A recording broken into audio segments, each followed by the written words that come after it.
exemplo, Baroni, Uhum. setor, não sei se você puder falar aqui, setor de galpão logístico ou de shopping, por exemplo. Uhum. Quais fundos que você fala assim, Carol, esses fundos eu acredito que são bons para estudar, não que você esteja recomendando, mas Uhum. para estudar para o iniciante. Então, vamos lá. O que que acontece? Você Passa tem, água pra mim. você tem, como eu disse para você, vários tipos de fundos dentro das suas subestratégias, né?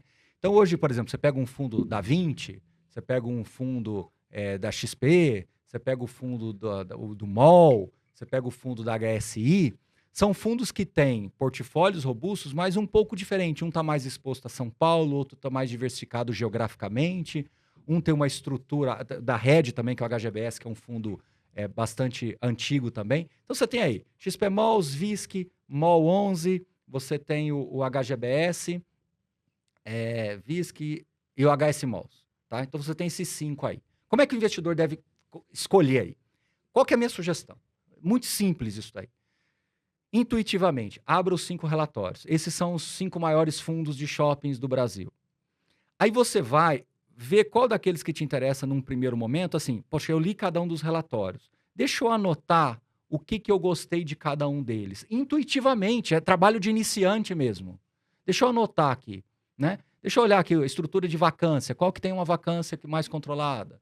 Deixa eu olhar aqui o resultado lá por metro quadrado que ele coloca.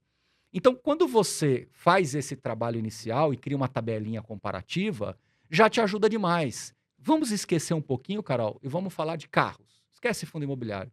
Se você vira para mim e fala assim, Baroni, estou querendo comprar um SUV. Eu posso virar para você e falar assim, compra da Toyota. Compra da Honda. Compra da Chevrolet. Como é que nós vamos chegar na conclusão? Nós vamos ter que ou entrar nos 5 carros, ou abrir a tabela lá, a técnica dos 5 carros e começar a anotar. Então, por exemplo, para você, consumo é importante? Aí você vai ver qual deles tem o melhor consumo. Preço de seguro é importante para você? Então vamos ver qual tem o melhor preço seguro. Preço de revenda é importante para você? Vamos ver qual tem o melhor preço. Então, fundo de shopping, para você, diversificação geográfica é importante? Ou você está mais concentrado? Classe, você prefere estar em shoppings mais classe A ou mais populares? Quantidade para você é importante? Então eu vou naqueles que tem mais. ABL, quantidade de área bruta, locável, tamanho de disponibilidade de metro quadrado, é para você importante? Então percebe, Carol, que não tem... É aquilo que eu falo, não é uma decisão, ela é transversal, ela vai Tem transcendendo. vários aspectos. Só que tem um pra ponto avaliar. que se o nosso ouvinte aqui, ele fizer, vai ser o grande divisor de águas. Essa é a pergunta-chave. Qual é a dica de ouro para quem está começando? Se ele resolver ligar para algum dos gestores ou tiver a oportunidade de conhecer pessoalmente a gestora, poxa, Baroni, mas para mim é difícil. Por isso que eu faço as entrevistas com os gestores. Porque ali é olho no olho, igual nós estamos aqui.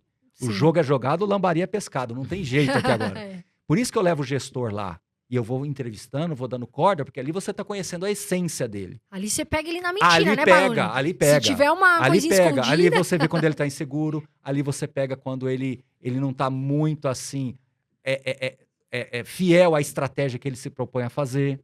Então, ali é onde eu faço essa interlocução. Então, Carol, eu te dei aqui 5 fundos de shoppings. Aí você vai lá e faz essa tabelinha e depois liga para os gestores e fala, pô, Barão, mas isso vai dar trabalho demais. Aí entra, você quer cuidar do seu dinheiro?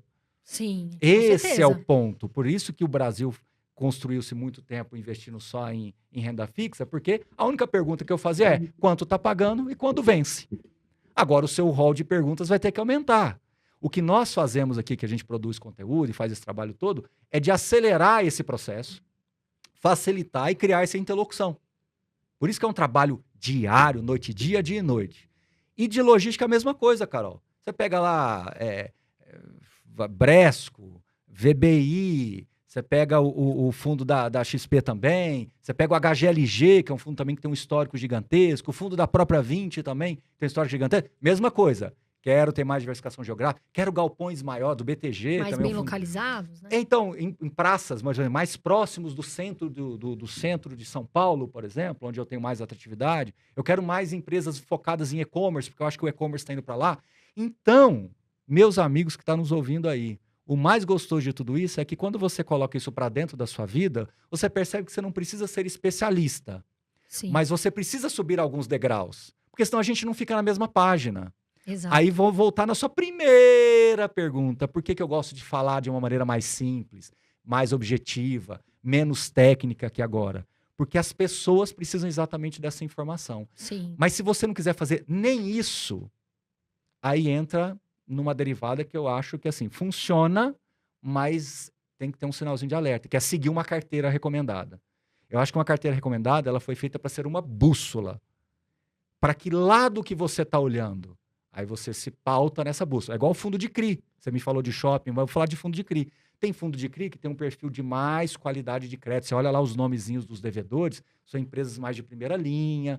Outros já são outros tipos de propriedades, loteamentos que nem pronto estão. Que lado que você quer? Esse aqui me paga mais, mas ó, loteamento nem pronto tá, nem passou água encanada lá, não tem um poste lá, só tá uma gleba lá. Tem que ver se vai continuar. Agora esse outro aqui já é um galpão que está locado por uma rede varejista de primeiríssima linha, então a garantia é esse fluxo aqui. Mas, Baroni, eu não vou conseguir chegar lá, consegue. Você não precisa ser especialista. E aí entra todo esse trabalho que a gente faz, de trazer uma interlocução mais simples para que as pessoas consigam investir melhor e com mais, eu diria assim, responsabilidade com o seu próprio capital.